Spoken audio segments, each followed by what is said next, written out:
Nagbitiw na bilang private prosecutor si Attorney Vitaliano Aguirre, ang abogadong pinakontempt. Matapos magtakip ng tenga habang nagsasalita si Senadora Miriam Defensor Santiago kahapon. Pero hindi pa siya lusot sa mga senador na mag-uusap pa kung ano ang ipaparusa sa kanya. Nakatutok si Jam Sisante. Kasi sabi sa mga gusto mo, ayaw mo pakinggan. Kung ayaw mo pakinggan, umalis ka sa korte. Aalis na nga po sana ako kaya lang... Granted! Dahil sa pagtatakip ng tenga sa gitna ng pagsasalita ni Senator Judge Miriam Defensor Santiago, na-cite for contempt ang private prosecutor na si Attorney Vitaliano Aguirre. Pinalabas sa pagdinig at ngayon naghihintay sa parusang ipapataw na impeachment court sa kanya. Pero pinanindigan ni Aguirre ang kanyang mga ginawa at sinabi. Gayunman, kanina nagbitiw na si Aguirre bilang private prosecutor, bagay na hindi pa rin nag-aabsuelto sa veteranong abogado sa mga senator judge. Sabi mismo ng presiding judge sa Senate President Juan Ponce Enrile, kailangan managot ni Aguirre. Ako ang masusunod. Kailangan matutulog siya ng 2 gabi dito. Bibigyan namin siya ng sashimi. Sobra sa wasabi. Pinagtanggol din ni Aguirre ang paninigaw ni Santiago sa prosecution panel dahil naiintindihan daw niya ang frustration ng senadora. Pag nakikita na namin yung kapwa namin mga abogado na nangangapa, frustrating yun eh. Pero nang tanungin kung tama ba ang paggamit ni Santiago ng umano'y offensive na salita, pabirong sagot lang ni Enrile, Wah!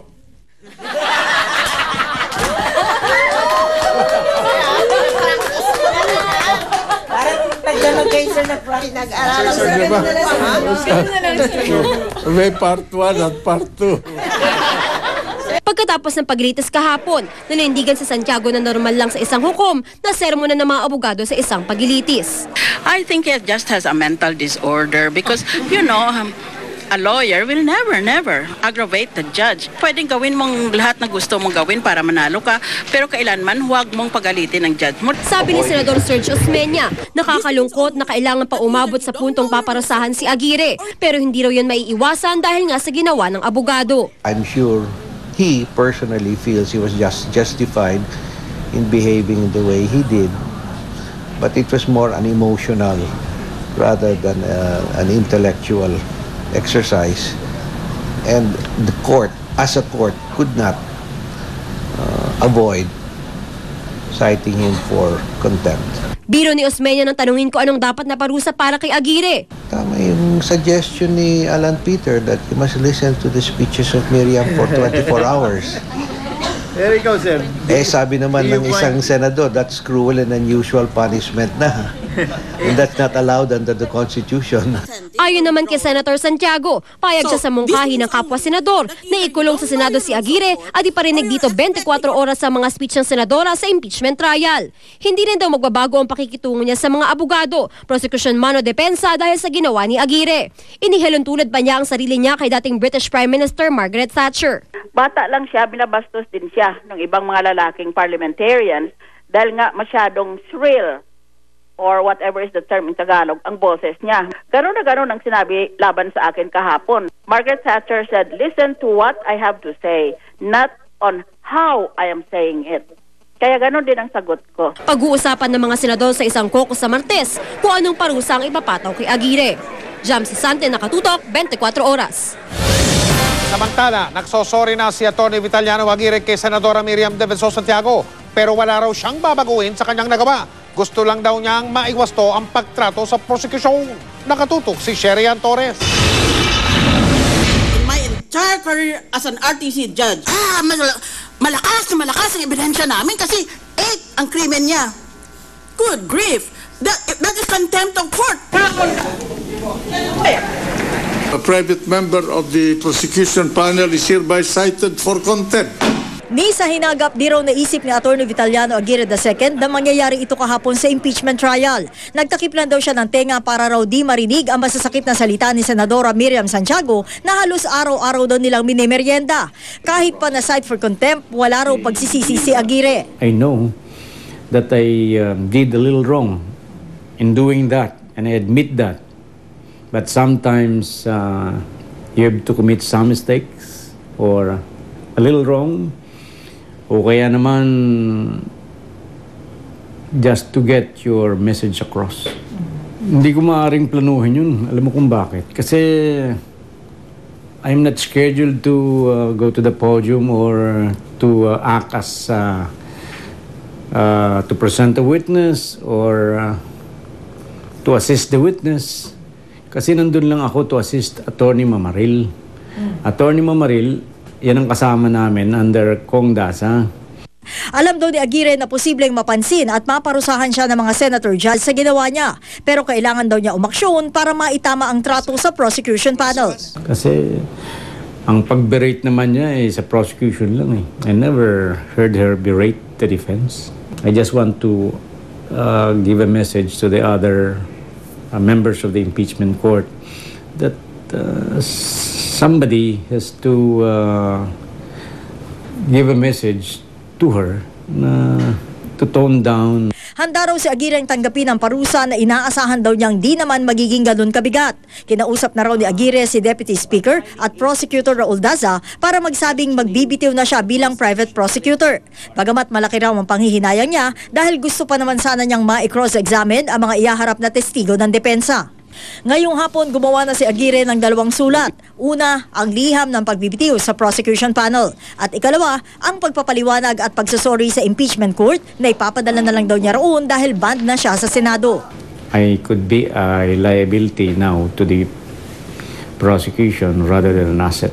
I'm going to apologize to the impeachment court because I said that hindi naman tama yung lahat ng ginawa ko. Bago matapos ang interview ng GMA News, nag-iwan si Aguirre na mensahe para sa prosecution panel at kay Senadora Santiago. I hope that the prosecution will understand what I have done, that in my own little way I did it to benefit the prosecution. To Senator Miriam Santiago, I'm very sorry if I hurt your feelings.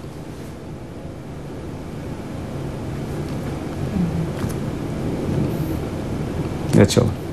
Nagpasalamat din si Aguirre sa mga taong nakikiisa sa kanyang paniniwala. Di raw niya inaasahang maraming natuwa sa kanyang ginawa. Magpo-focus na lang daw si Aguirre sa 3 kaso na hawak ng kanyang tanggapan. Ayaw na rin daw niyang patulan ang pasarin ni Senadora Santiago na baka raw may mental disorder si Aguirre. Kanya-kanyang expertise yan eh. Ayaw niya na itong anahan. Kaya ayaw ko ng patulan yan. Sharian Torres, Nakatutok, 24 Oras.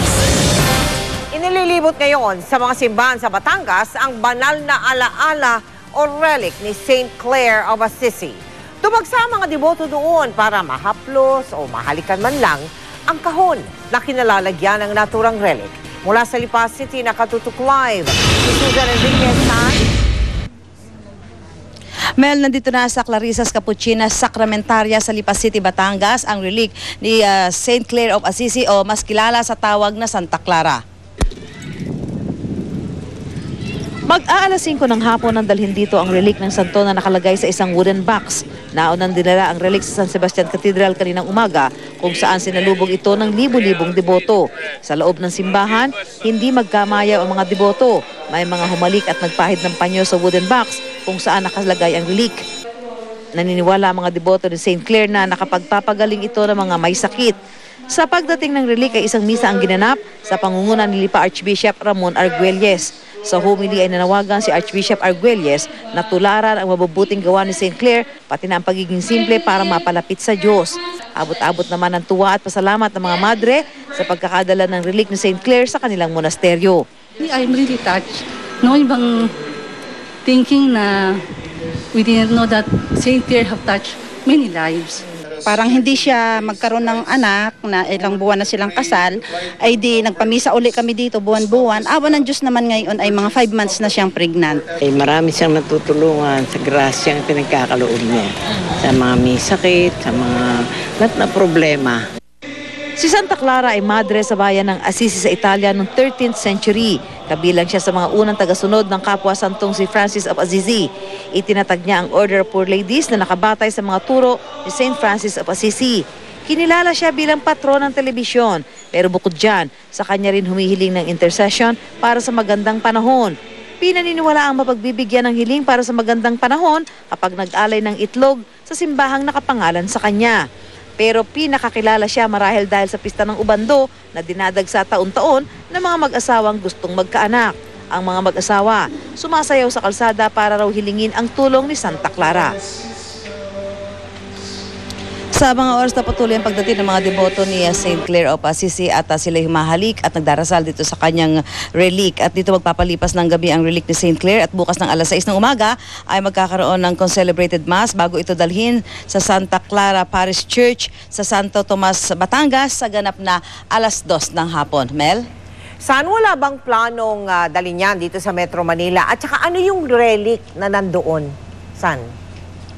Yun yung, yung sinasabi, parte nung buto sa kanyang cranium o dito sa may bungo, ito yung parte nung bungo niya na nandoon. So ito makikita dito, naka-display, pwedeng maghawakan yung pinaglalagyan nito, may salamin. Pero ang sinasabi dito ng mga madre, by April, dahil hanggang April pa siya dito sa Pilipinas, ay nakatakda siyang dalhin naman dyan sa Quezon City. So yung mga taga Quezon City, yung mga malapit dyan sa Quezon City, maaari makapunta doon sa pagdadalhan ng relic ditong si St. Clair of Assisi. Mel?